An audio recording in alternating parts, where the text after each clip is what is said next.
Alors, le troisième point, les humains mettent parfois Dieu à l'épreuve, en lui lançant le défi de prouver la véracité de ses paroles, de sa bonté ou de sa justice. Mes chers frères, comme je vous ai dit, nazo pesa bino ba verset. Mais les amoureux de la parole, bakotanga, bakolanda, bakotanga pe ba verset biblique. Pose eze belé, soki na lobina banda tia ba verset biblique nyonso na tanga yango na loba yango ya pasi, parce que na sali musala wana na bandimi nanga totangi ba verset presque nyonso. Et biso temps banda jeudi te aussi sango dimanche. Wala na bandimi oyo banda mate ya pananga. Pona bino nazo pesa bino ba verset. Et la plupart des versets ba comment on a parabole te. Vous comprendre pe ndenge na yebisa bino oza na Bible lingala, oza pe na Bible ya français ego aider yo.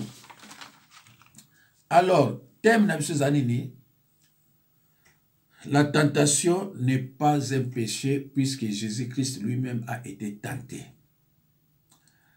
Lorsque la Bible parle de tentation, il ne pense pas vraiment à la séduction comme dans l'usage moderne, mais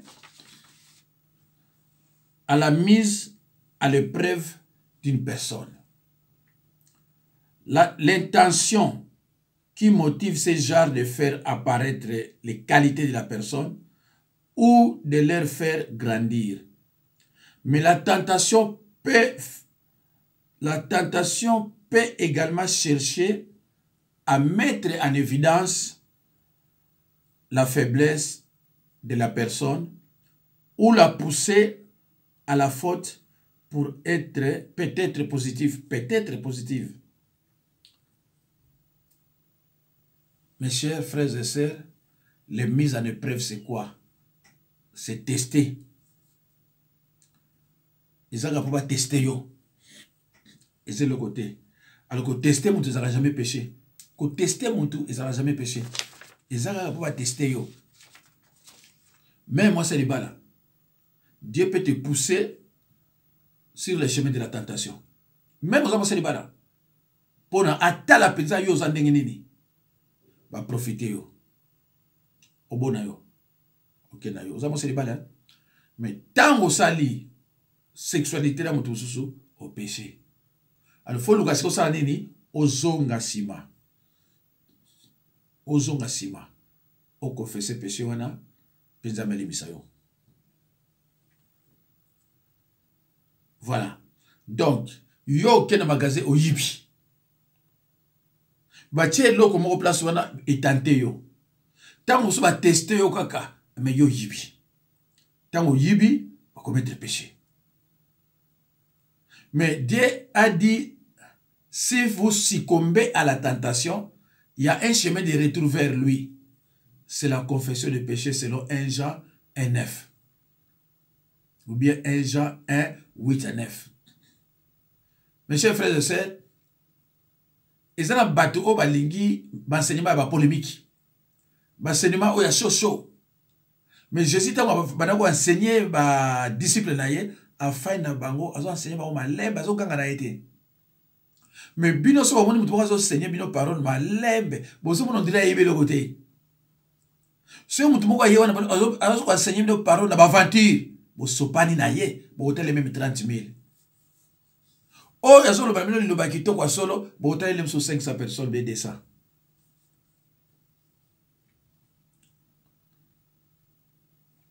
Ezamawa. Alors, que personne, lorsqu'il est tenté, ne dise c'est Dieu qui me tente. Car Dieu ne peut être tenté par le mal et il ne tente lui-même personne. La tentation devient péché que lorsque l'individu succombe et choisit la voie du mal. Alors, le point 3. Les humains mettent parfois Dieu à l'épreuve en lui lançant le défi de prouver la véracité de ses paroles, de sa bonté ou de sa justice. Actes des Apôtres 5, 9 à 10. Alors Pierre lui dit, je lis au nom de Jésus-Christ, alors Pierre lui dit, comment êtes-vous, accordé pour tenter l'Esprit du Seigneur? Voici ceux qui ont enseveli ton mari sont à la porte et ils t'apporteront. 10. Au même instant, elle tomba aux pieds de l'apôtre et expira. Bandeko, aweza histoire ya Safira, Anania na Safira. Omoni lokuta, sozo kosa mosala nzambe, faut faire très attention. Na banzi bolanda ki Jésus-Christ a bengaki Paul nzira Damas na Actes des Apôtres 9. Alobaki bien, Saul, pourquoi tu me persécutes? Or, Paul persécutait les croyants de la Nouvelle Alliance et les serviteurs de Dieu, les disciples de Jésus-Christ. Mais Jésus n'a pas dit que, Paul, pourquoi tu persécutes mes disciples? Non! Il a dit, pourquoi tu me persécutes? Donc, ndeko, tango yozo finganga ozo cholanga. Tango yozo sambu sanga na makambo na yebite. Yebake, ozo sala mungate, ozo sala l'Esprit Saint. Et de gré ou de force, yebake, nzambe akotala yo, akozwa yo, parce que tango ozo sala nzambe azomona, Satan azomona. Yango oyo bazoloba na mwasi ya Anania, n'apôtre Pierre, Acte 5, 9, 10. Alors Pierre lui dit, l'apôtre Pierre lui dit, mais comment vous êtes-vous accordé pour tenter l'Esprit du Seigneur? Oli alobanaye, pour nani nous tenter ngai. Non. Pour nani nous tenter l'Esprit, mon limo santo. Et voici ceux qui ont enseveli ton mari sont à la porte et ils t'emporteront. Les kambongo, c'est les kambongo. Bate ya kabino kyo, makabonza beza ya mbongo te. Pona, ba pesa bino esprit ya ki égoïste. Makabonza beza ya mbongo te, ba kosa kabino basala kaboye. Yo yebite ke muto yo azolo bano wana ayepo e gare bino. Mais yo tango otanga na Bible zo bano makamususu. Awa Anania na Safira bateka ki propriété na bango. Tout le bakaka ndako be terrain. Bateka par exemple na 1000 euros. Batel babino soto 1000 euros. Topé ça par exemple offrande volontaire et aussi topé ça lebso 100 ou bien 200. Pour na bateau sur transport.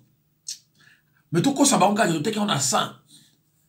Comme ça, si on peut se mettre $10 ou bien 10 euros, et qu'on a un c'est exemple. Comment tu vas dire?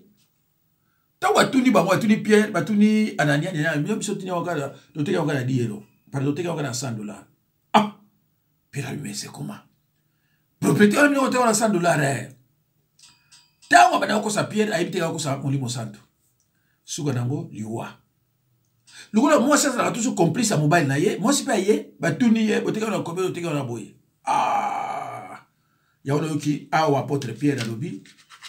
Alors, Pierre lui dit, comment vous êtes-vous accordé pour tenter l'Esprit du Seigneur? Voici ceux qui ont enseveli. Bah, oh, yo, aboma yo mobile na yo. Bango wana, bako soyo pe. Voici ceux qui ont enseveli ton mari sont à la porte et ils t'apporteront. Disent au même instant, elle tomba au pied de l'apôtre et expira. Ndeko osana msa nzambe te. Kaka ta mo pied na sisi ko lobaka boba akweyi mba moko akei. Il faut faire très attention ko finga msa nzambe on nzambe utilisaka. Oyo nzambe mona kapasi. Oyo msa nzambe mona kapasi. Ngai to silisi awa to banina 18h. To silisi je crois presque na 20h. Tango to silisi nepsi ba fidèle nanga omoni bino ko lala ngana zali ati 0h. Na kote ya mate ya moko boy oyo na préparer kité pour na lelo. Mais na ko encore vite fait na te yango. Après na ko zo auto sala ki jeudi na auto sala lelo. Na prêcher mo sur lelo na tcha na YouTube. Donc si ko biso to bané na 18h ngati 22h20 na zo continuer mais non si c'était. Alors yo siko yo vena ndako na yo. Milangwa to milimo mbindo alors finganga. Mais est-ce que lui va te changer? Est-ce que lui a changé combien de personnes? To bandi na 18h juste. Na 17h50 badi baso à côté. Parce que baso tala niveau ya mateya. Et ceux qui sont enregistré ma prière na après mateya oyoki yango na bandi batu ba rotonda pananga. Bamuso zoka ki azoyi nzambe mais nzambe biso yebaka ki tentation za péché. Mosusu mobala benga ki ya fingiye. Po yebi za péché. Or que tentation ça n'a jamais péché. Alors, mutu alobaki o mwasi ba bengiye mwasi ona za bazo bengi na mibali azala esprit ya sirène. Mais ce qu'on a mutu alobini ona yebaka za pasteur te. Pasteur azala makabo ko loba na ko loba te. Bino yebaka te. Un pasteur, on a ma kaboko de banane bate. Neti o nani Marcelo.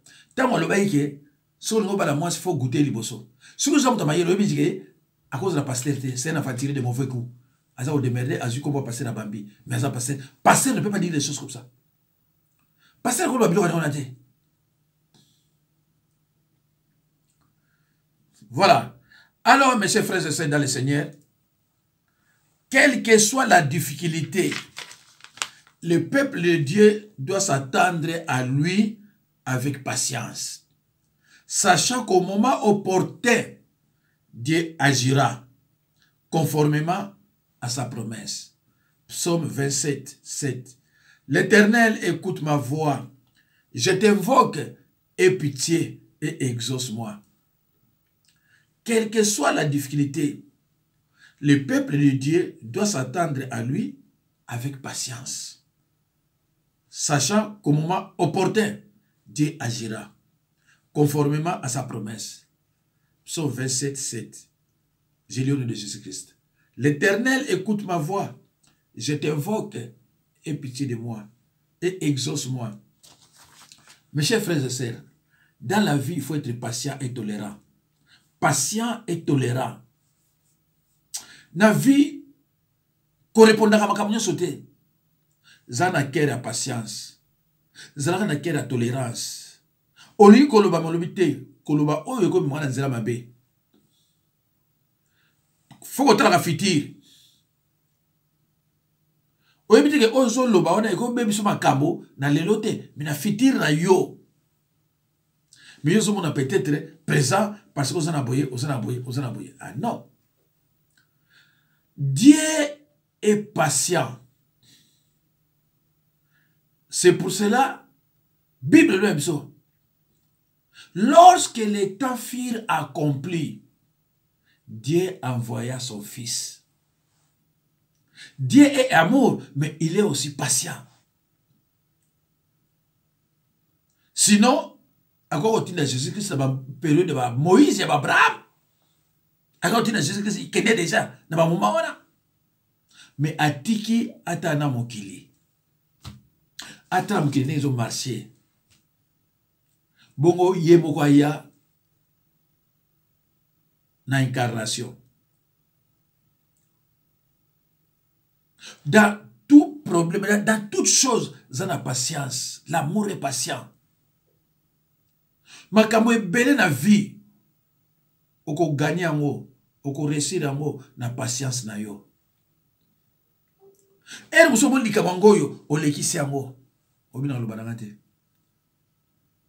Kaka ndingo olekisi yango wana eko aider yo un jour na ko rebelle. Faut que fitir. Faut que fitir. C'est très important dans la vie que tu as présenté, mais tu as fitir nanga un jour.